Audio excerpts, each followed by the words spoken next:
Good morning everyone and welcome back to a brand new video of Fox Flicks on the Game Theaters. Today we're checking out how Wooly may actually solve Amanda the Adventurer 2. Now, some of y'all out there probably don't know, but a while back there came I guess you could say, indie game on a collection known as the Dread X collection called Amanda the Adventurer. It was simple, basic, kind of only one level, which honestly made sense since it was just kind of a demo. But then eventually the game got so popular, a full game actually had to be made. Thus, Amanda the Adventurer was fully born. And it turns out that first game was so fun that a sequel was already in development. Came out back in October, I think. And now it seems that the game theaters are taking a crack at to see if they can solve it using one of the main characters, Wooly Von Wool. That's not his name, I just like saying that. His name is Wooly the Sheep. But I guess you could say, boots to Amanda's daughter. Let's hop in and check it out. Who is Wooly in Amanda the Adventurer? This single question has plagued all of us since the very first game. Heck, we've already done 2 videos tearing our hair out trying to figure it out. But now, thanks to the sequel, we're going to not only end the debate of who Wooly is, but also answer the question of why. Why? Is. Hello, Internet! Welcome to Game Theory, the show that's always happy to hear from an old friend. Let's listen to all of it right now! DJ Two Shades! This is DJ Two Shades again! You're still here!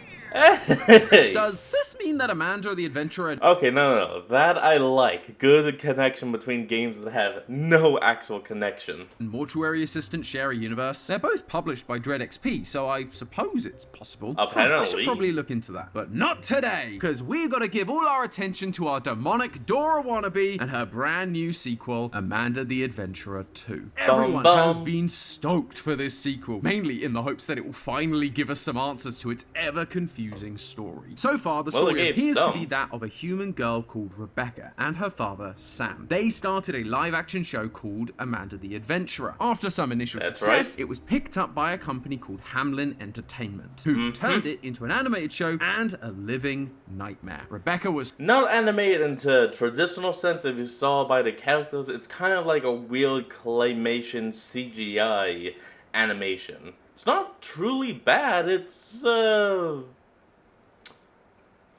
I honestly don't know how to describe it. I'm at a loss for words. forced to summon a demon entity while also having her mind forced into the show itself. She literally became Amanda. Her father, Sam, then mysteriously went missing, and Hamlin began using the show to lure kids away from their homes, putting them inside the tapes just like Amanda, never to be seen again. Really living up to their Pied Piper naming conventions there. This is where we come in. We play as Riley, and we're following leads left by our Aunt Kate, who was trying to solve the mystery of this show. In this sequel, that investigation leads us to a library alongside the mysterious masked character from the end of the first game. Now it's I have a spoiler warning for her, this character if y'all are wanting, but I think the game for this will be telling us shortly, so I won't spoil it just yet. Up to us to do what we do best. Solve the puzzles, find all the VHS tapes, and try not to die to the Amanda demon that's lurking in the ceiling. If we do all that, we're rewarded with an escape hatch in the back of the library to run away from the demonic Wooly that just showed up. And that is why it's important to support your local library, kids. You never know when you're gonna need a secret underground vault tunnel for demonic emergencies. But if we pay close attention... The group I had watched play this actually thought that was a possum. And of course I couldn't really see because the screen was dark as all hell, so I also thought it was a possum.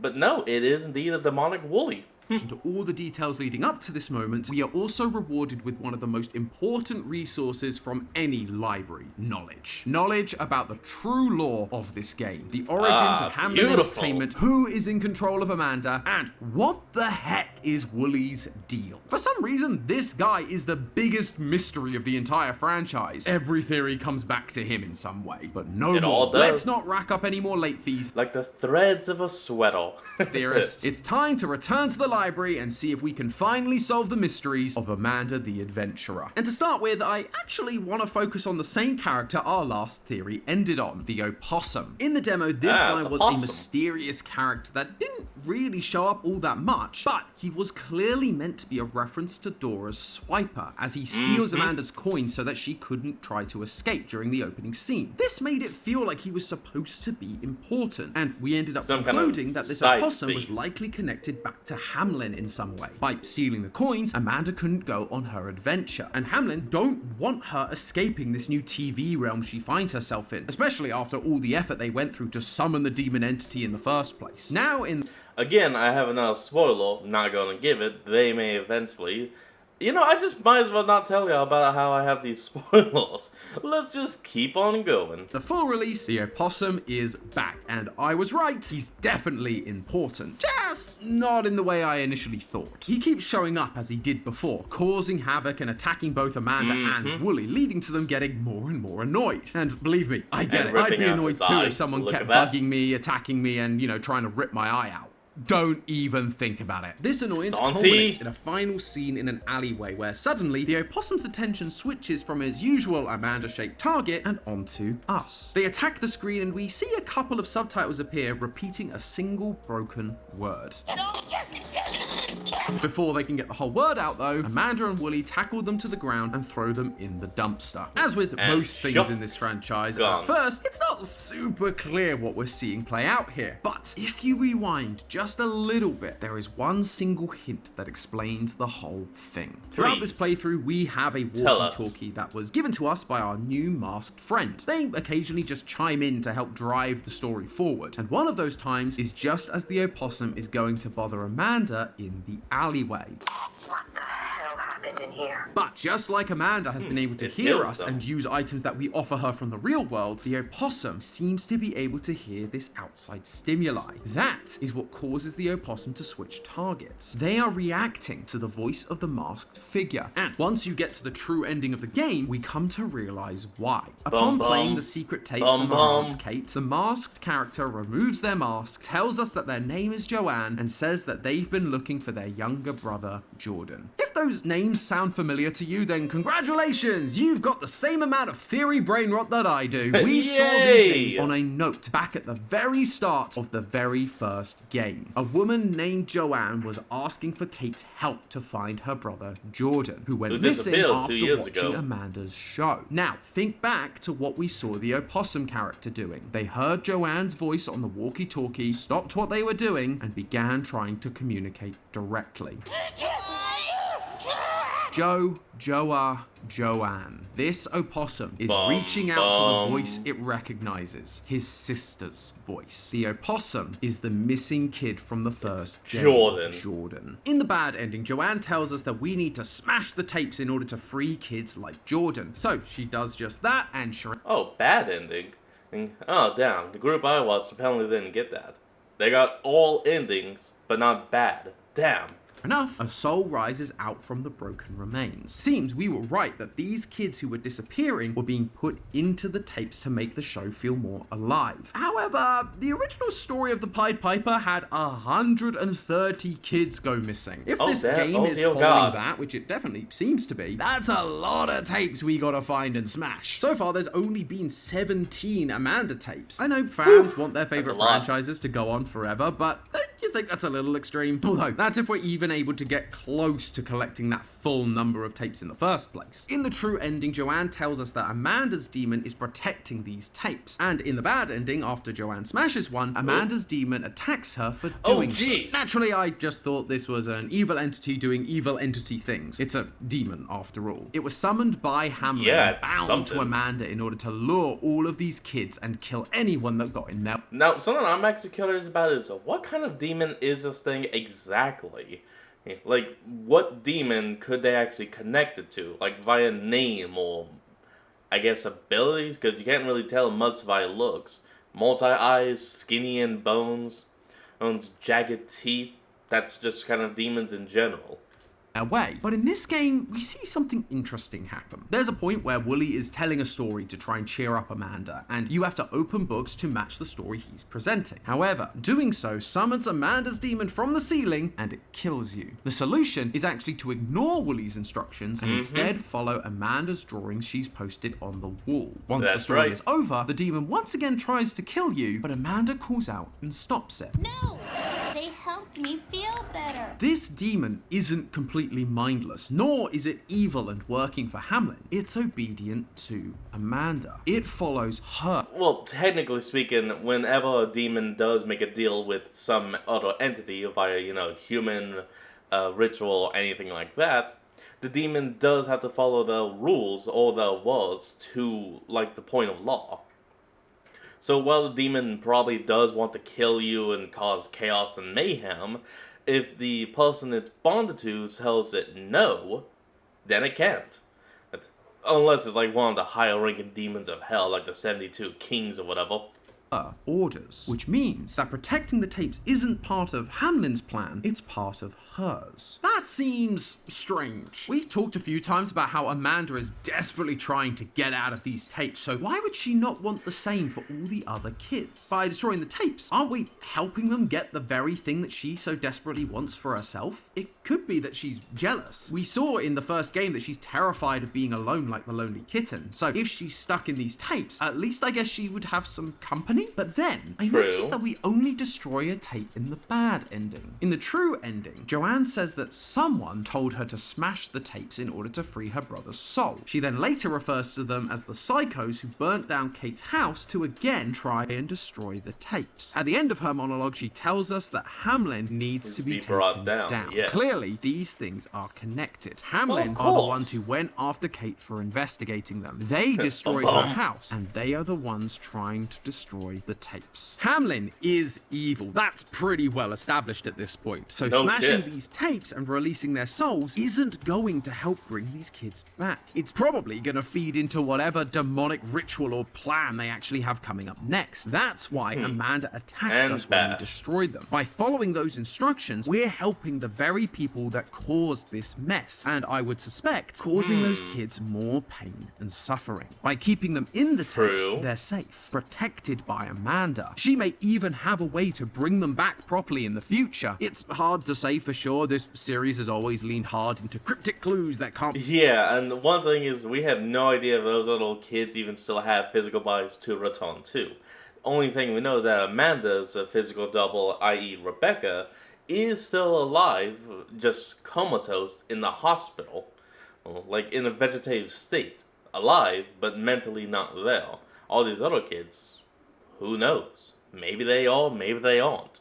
Not be answered until the sequel. But what I am sure about is that as we go through however many sequels this series is going to have, we'll be slowly winning Amanda over, just like we did in this story minigame. We're going to show her that we are trying to save these kids too, that we are on her side. And once we build that trust enough, we're going to have a demon entity on our side to help us stop Hamlin. Maybe we'll even get a cool kaiju-style battle between Demon Amanda and Demon Wooly, all while we just sit in the corner frantically trying to solve a puzzle made for children. What can I say? A theorist's got a theorist. But this sequel isn't done with big reveals yet. We've found the opossum, but there's one other identity that this game is trying to share with us. One that has been bothering us since the very beginning. Wooly. I know. The last two theories we've done have all been about who this flippin' sheep is. I'm as annoyed about it as you are. But trust me, I do truly believe that this game has the answers we need to finally put this mystery to bed. I just need to put in the next VHS tape and...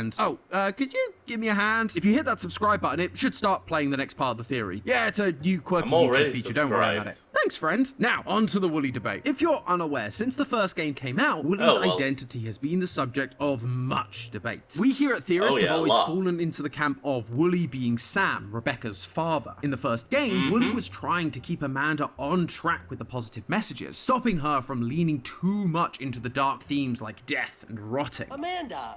Nothing is rotten here. He was always trying to cheer her up, stopping her from becoming a monster. Sometimes it even worked. It's my birthday. Maybe we can Did help seem her to out. walk quite a bit.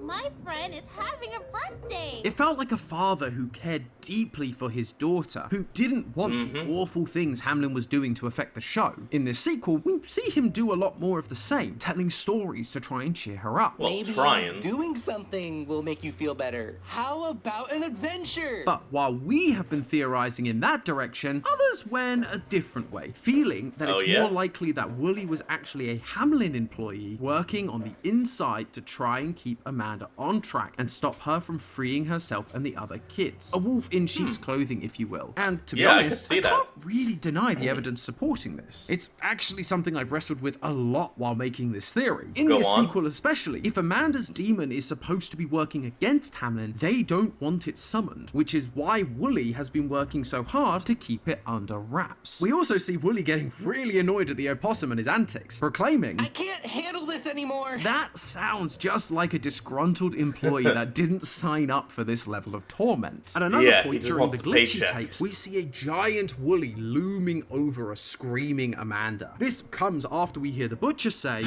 Close your eyes.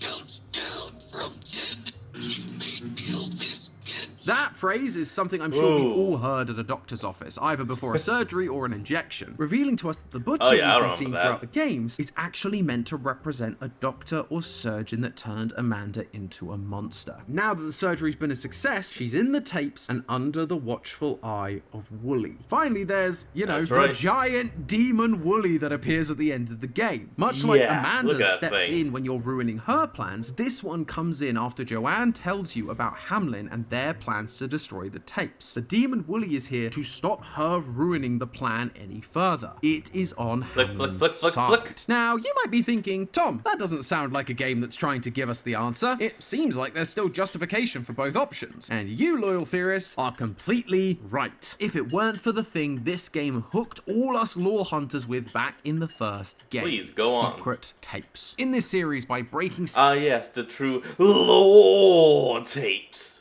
Oh, that kind of killed my throat. Sequence, or by doing specific puzzles at different points, you can unlock these colourful secret tapes that don't reveal the next episode of Amanda the Adventurer for us to interact with, but real footage of real people that build up the backstory of this series and its characters. Exactly what we need to figure out Wooly's true identity. In Amanda 2, there are 4 tapes, most of which are pretty straightforward. The red tape shows Sam telling a story to a bunch of kids at the local library. Afterwards, a businessman in a suit asks Sam if he's got a minute, which is usually business speak for, I'd like to offer you a job, or in this case, I'd like to buy your show, please and thank you. This is Hamlin buying out Sam's original live-action Amanda the Adventurer to create the show that we all know and, just know. The orange tape is a meeting between our Aunt Kate and a group of people she's working with to discuss the disappearance of the kids and the use of demonic entities inside the show, tying it back to a cult from the Middle Ages. We've already established how Hamlin Entertainment was taking inspiration from the Pied Piper of Hamlintown story, which, wouldn't you know it, I mean, the name, the rat symbolism,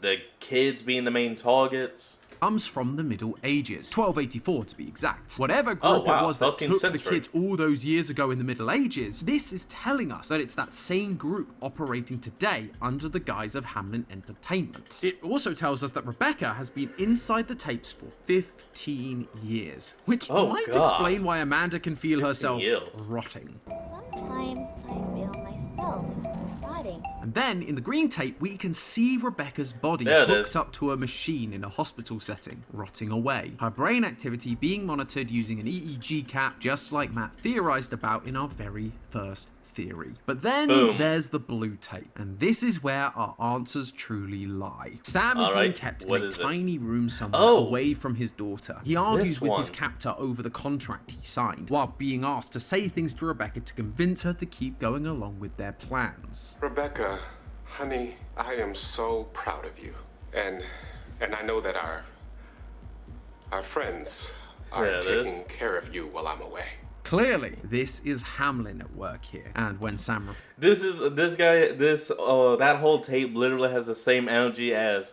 Big smile, everybody's happy. they decide to lock him up. It's actually a little hard to watch. The internal conflict of wanting desperately to see her, but also not wanting to lie to her. If he doesn't do what they say, he gets locked up and will never see the light of day again. Terrible. Something that we've actually seen happen to another character in this franchise. In the build up to the sequel's release, we got a random video on Twitter from this character in a white room thanking us for our support and reading a message from Amanda. However, right at the end, they put the note down and say this. Okay, I did what you asked now. Please, let me go. Wooly. That's right, Tom's still on the Sam is Wooly train. All aboard! Doot, doot. I like trains. Oh no, Asdef! But I mean, come on. Two characters both being locked away somewhere, being forced to say things they don't want to say, all with the hopes of being let go. They're exactly the same. How could I not be on this train? There's also this random chicken in the background, and last time we talked about how the rooster represents Sam. So for a white chicken to be here alongside Wooly, it feels like a subtle nod to his true identity. So what about all the evidence that points towards Wooly working directly for Hamlin? You can't just ignore that. Well, don't worry, theorists. You can put your pitchforks down. I'm not going to ignore anything. But go on. In fact, I actually think this evidence works together really nicely. We've just been looking at it all wrong. During the We Can Fix It video, Wooly is doing his usual thing, being actively negative to the situation, trying to keep Amanda on track. Amanda, none of this is worth fixing. But when we have a broken butterfly before us, Wooly suddenly gets a rush of compassion and wants us to show Amanda that we can fix anything, including her. Can't really fix everything. And this tape is so glanced out. No, you were right, Amanda. We can fix anything. We can fix it, right? Bob the Builder's calling. We're seeing two versions of Wooly in a single tape. One that's helping Hamlin and one that wants to help Amanda. Sam wants to help his daughter, but as we saw in the blue tape, he is being coerced, forced to go along with Hamlin's plan. If he doesn't do what they ask, he'll remain locked up, and who knows what awful thing could happen as a result. On the red tape, the Hamlin employee mentions that Sam has been able to build a strong connection with the kids with the stories he tells. And then in the blue tape, what is he doing? He's telling Amanda, a child, a fake story to convince her to help Hamlin. Hamlin has seen Sam's ability to engage with children, and so by essentially holding him at gunpoint, they can use him to manipulate Amanda and all the other children that watch the show. This is why his actions have appeared so inconsistent. Sam, Wooly, wants to help Amanda, he wants to fix her, but he's also under strict orders to not mess anything up. This isn't a case of Wooly being Sam or someone from Hamlin. The truth is, it's both. The only question I have now is, how did he end up in this situation? Was being turned into Wooly a punishment for refusing to go along with their plans in the blue tape? Or was it another stipulation of his clearly awful contract? I don't think so. If that were the case, he'd be there against his will and wouldn't likely be falling in line so easily, just like we saw in the blue tape and like we're seeing Amanda do. Instead, the truth is actually much sadder and much darker than any of us realized. And it all comes down to the when you're feeling bad tape. I mentioned this minigame earlier. Amanda is, well, feeling bad, and so Wooly decides to cheer her up by telling her a story. It's a pretty by-the-numbers kids fantasy story. We have a brave knight who receives a quest from a wizard to save the princess from a dragon, but Amanda isn't interested. She has a different story in mind. If you instead follow the pictures that Amanda has drawn and placed on the wall, you end up with a story about a knight and a princess who loved each other very much, but the knight suddenly abandoned the princess. She goes to the wizard to help find him, but the wizard tricks her and turns her into a dragon. At this point, you're probably starting to see the parallels. Amanda was turned into a monster by Hamlin, so the princess is Amanda/Rebecca, the dragon is her demon form, the wizard is Hamlin, and the knight? Well, there's only one possible option left. It's Sam. Think about it. In the fake version of events, the one Hamlin wants Amanda to believe, Hamlin, the wizard, sent Sam, or Wooly, the knight, on a noble quest to save Amanda from the demon. He's there to help her, to stop the demon from appearing. And so by trusting him and following his lead, Amanda will get to live happily ever after just like the princess. But that's not the true story Amanda remembers. The true story, or at least the true story as far as she's concerned, is that Sam abandoned her. We see in the blue tapes that he's being held captive away from her, but she's a child. She's not going to understand understand those nuances, especially with Hamlin manipulating the tapes. Plus, we learned from the first game that Rebecca isn't Sam's biological daughter, but his adopted daughter. She's already been abandoned once before, and regardless of whether the reasons were good or bad, that feeling of being abandoned by a parental figure, it can be really hard to shake. When he disappears for no reason, naturally she's going to feel betrayed by the person who promised to protect her. So she asked Hamlin for help, and they said they would, getting her to sign a contract, and from there turned her into a monster. However, imagine that. And it's like, where's my dad? Can you help me? Of course we can help you. Just sign this 50-page contract.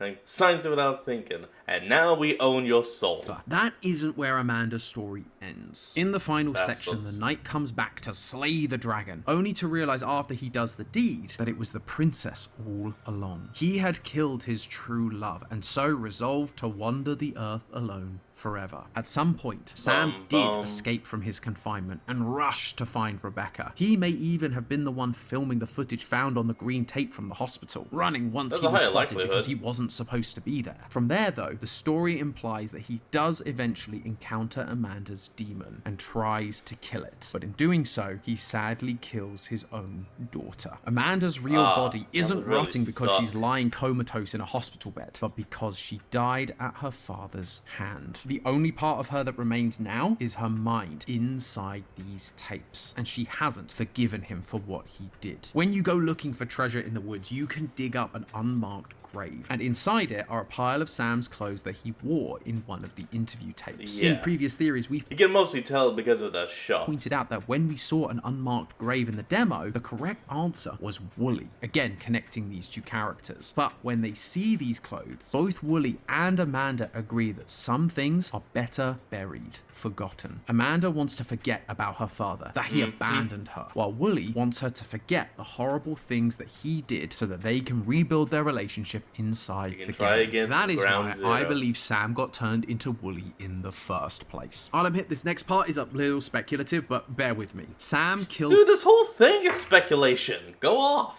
His own daughter and was completely torn apart by it. But if he'd seen Hamlin's experiments in the hospital, he'd know that part of her lived on. She was still alive inside the show. And so he turned himself into Hamlin, asked them to experiment on him, and turn him into a character so that he and Amanda could be together again. They agreed. Their only condition was that he stop fighting them and keep Amanda on track with their plan. And once again, he was being coerced by Hamlin, but he needed to be with his daughter again. So he accepted. He got put into the show as Wooly, and in turn, that created the demonic sheep that we see at the end of the game. That is why Sam isn't fighting nearly as hard as he was in the blue tape, because he can't. He made a deal, and he has to hold up his end of the bargain if he wants to remain with his daughter. This might also explain how, after Amanda kills him in the first game, Wooly is suddenly able to show back up in the sequel with no real consequence. Unlike Rebecca, Sam may not be dead.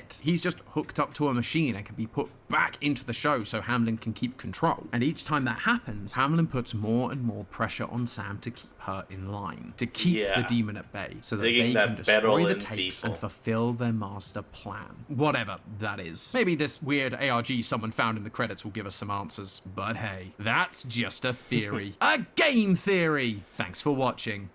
Alright everyone, well that's going to be the end of today's video, and I hope you all enjoyed this. Remember to like, comment, and subscribe for more. Link to the original will be in the description below, and I'll see all of y'all next time when we flick back on. Till then, this is Fox, signing out. Peace.